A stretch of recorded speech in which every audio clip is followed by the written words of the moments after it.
Hello, and welcome to the Nutrition Diva podcast. I'm your host, Monica Reinagel, and today we're talking about electrolytes and sports drinks.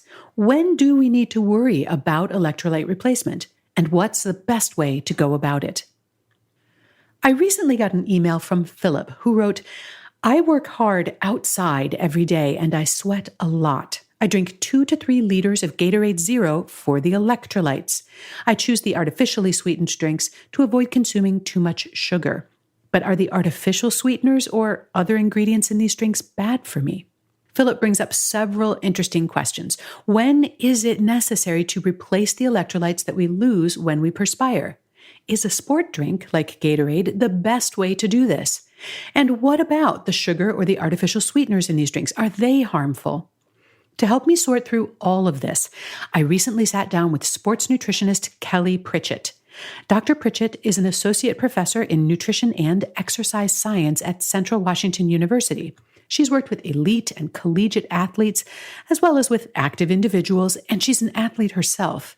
And in today's show, I'll share some of the insights and information that I gleaned from my conversation with Kelly.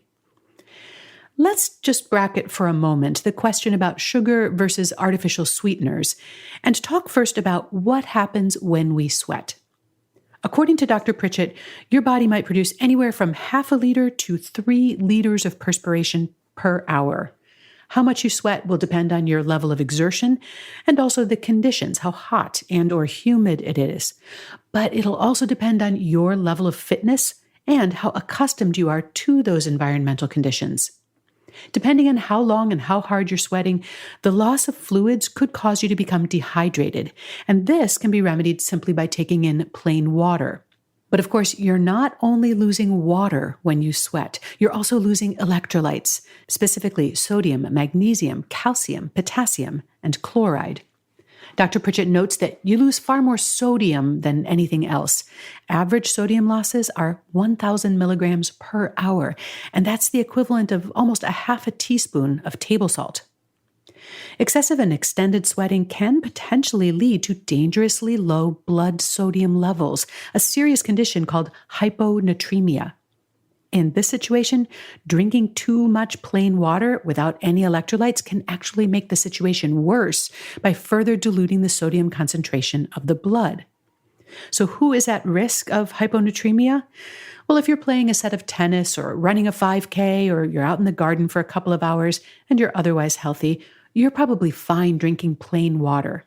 But if you're going to be sweating hard for more than 60 to 90 minutes, Pritchett says it's a good idea to think about replacing those electrolytes as well. One easy way to replace electrolytes is simply to eat something salty, some salted nuts or sunflower seeds, for example. So, in Philip's case, he might choose to take a break every couple of hours and have a quick snack or a meal, along with plenty of water. A salty snack will quickly replace the sodium you may have lost, as well as the smaller amounts of other minerals.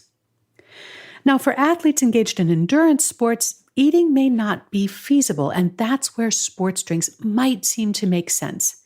These sport drinks can help replace the fluids you're losing, but they might not provide enough sodium to completely keep up with the losses. Regular Gatorade, for example, contains just 450 milligrams of sodium per liter.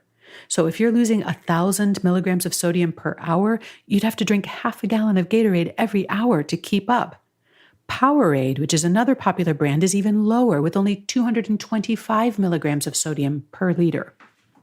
Dr. Pritchett notes that there are some sports drinks, as well as gels and gums, that are specially formulated for endurance athletes, and they have a higher concentration of sodium. You can also add a pinch of sea salt to your water bottle or your sport drink, she says, to increase the sodium content. And finally, there are salt and electrolyte replacement tablets that athletes often use to compensate for those losses. So how much sodium should you take in during exercise? Well, according to Pritchett, the amount of salt that you lose in an hour of exercise is a lot less than the typical American consumes each day and probably doesn't need to be replaced. But if you are working in hot conditions for hour after hour or engaged in intense and extended exercise, how much sodium per hour should you be taking in? Well, Pritchett says this can vary greatly from individual to individual. I have athletes who are very salty sweaters, she explained to me. You can actually see a whitish film on their skin after exercise. But a liter of fluid and 1,000 milligrams of sodium per hour of extended heavy sweating is a good rule of thumb. And that sodium can come from food, from sport drinks, salt tablets, sport gels, salted water, or any combination of those things. And you can check the nutrition facts label to see how much sodium they contain. Remember that your post-workout meal will also go a long way toward replenishing those electrolytes.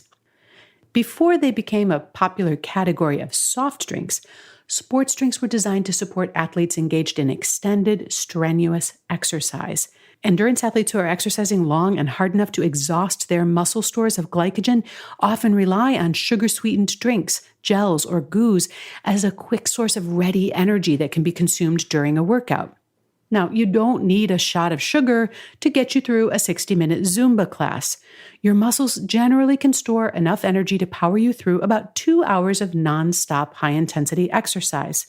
Beyond that, however, you'll probably need to consume some form of calories in order to keep your performance from flagging. And obviously, a sugar-free sports drink is going to be pretty useless as a source of energy. Now, outside of endurance exercise, sport drinks are simply another source of added sugars. And I do appreciate Philip's concern about minimizing his intake of added sugars. But I'm not a fan of consuming artificially sweetened beverages throughout the day. Even though they can help people reduce calories and sugars, there are some other concerns. Various studies have looked at the effects of non-caloric sweeteners on things like insulin levels, appetite regulation, and blood sugar metabolism. So far, the studies have been mixed, with some studies finding negative effects and others finding no effects. And there are also concerns about the effect of artificial sweeteners on our intestinal bacteria. But artificially sweetened foods and beverages generally don't offer much in the way of nutrition. And for all of these reasons, I usually recommend consuming artificially sweetened foods and beverages with the same degree of moderation that you'd use for sugar-sweetened foods and beverages. And several liters a day is definitely more than I would consider moderate. So here's the bottom line on electrolyte replacement. If you're exercising for less than 90 minutes, you probably don't need to worry about replacing electrolytes as you go. And you also don't need additional sugar or carbohydrate to fuel your muscles. You can drink water to replace the fluids, and you'll be able to replace the electrolytes at your next meal. For endurance athletes who may be losing up to 2 to 3 liters of sweat per hour for several hours in a row, a sports drink can help replenish fluids and can also supply a source of carbohydrate fuel for your muscles. However, it may not contain enough sodium to completely replace those losses. And finally, for those who work outdoors, and that would be everyone from military personnel to landscapers to construction workers to bicycle messengers to tour guides, your level of exertion may not be quite as intense or sustained as an endurance athlete, but the conditions can still be extreme and you may be out there for hours on end. So drink plenty of fluids to stay hydrated. And if you're not able to eat at regular intervals, you may wish to supplement with some additional source of salt, such as a salt tablet or a pinch of salt in your water.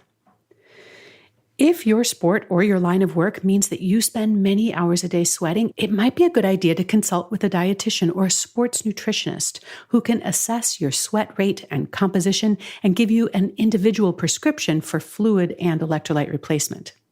My thanks to Dr. Kelly Pritchett for sharing her expertise. You can find Kelly on Twitter and Instagram at kpritchettrd or on her coaching website, tridimensionalconsulting.com. And speaking of coaching, if you've been waiting for a chance to do the 30-day nutrition upgrade with me, we have just kicked off a new round. Fall is a great time to get back into healthy habits, so come join us. All of the details are at nutritionovereasy.com/upgrade. And put in the code NDPodcast and you can save $10. That's nutritionovereasy.com/upgrade. Thanks to Philip for his great question. And if you have a question for the show, call the Nutrition Diva listener line at 443-961-6206. Or come find me on Facebook or Twitter. I'm at Nutrition Diva. Our show is produced by Nathan Sems, edited by Karen Hertzberg, and our team also includes Morgan Ratner, Emily Miller, Kate Hines, and Michelle Margulis. Thanks so much for listening, and have a great week.